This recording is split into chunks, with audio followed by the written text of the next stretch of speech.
la face cachée de l'histoire.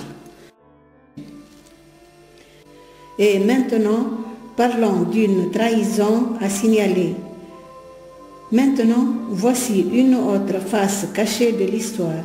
Je l'intitule « Une trahison à signaler ». Cet article est rédigé comme un commentaire sur l'histoire, pure et simple, et non comme un acte partisan des conquêtes colonialistes, méprisé par notre opinion et contraire à la liberté des peuples. La question que je me pose est la suivante. Pourquoi les Ottomans ne sont pas allés au secours des Arabes en Andalousie?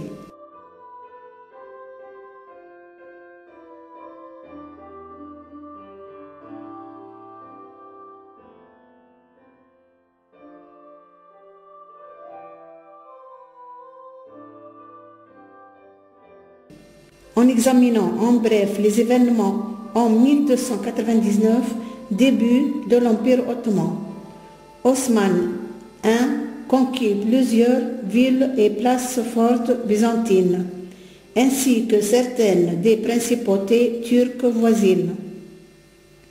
Ses successeurs continuèrent l'expansion vers les Balkans. En 1389, annexion de la Serbie. En 1453, Mohamed II met fin à l'Empire byzantin. Au XVIe siècle, apogée de l'Empire sous Soliman le Magnifique, décédé en 1566.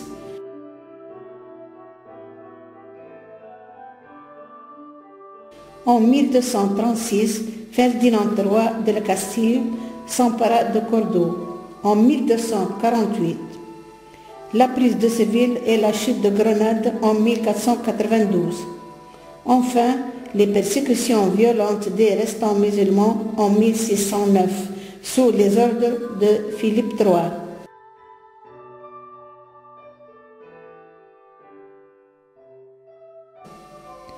Cependant, je me pose la question, comment à l'époque où l'Empire islamique ottoman, tout-puissant et même expansionniste en Asie et en Europe centrale, est resté main croisée, inerte, sans réaction, face à la destruction massive de l'État musulman de l'Andalousie. Cet État, qui était une assise islamique basée sur les lieux depuis 800 ans. Aussi, aucune défense ni secours militaire n'ont été apportés par les Ottomans à la population musulmane en Andalousie, qui subissait les persécutions les plus violentes et les bannissements dans des conditions déshonorantes par les Espagnols.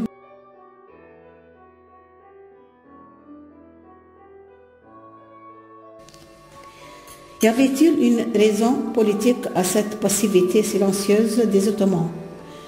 Y avait-il une explication de cette scène historique, sauf qu'elle devrait être, à mon avis, considérée comme une véritable trahison à signaler?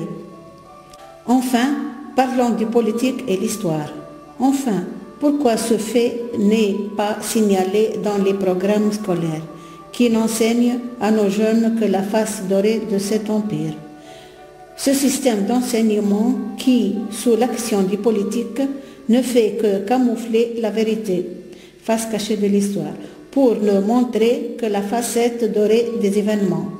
C'est aussi le cas en France, lorsque le politique demande aux enseignants d'histoire de positiver la période coloniale en enseignant le bon temps des colonies, ce qui a créé une rébellion contre une histoire officielle, et il y en a encore d'autres cas de face cachée de notre histoire. Merci.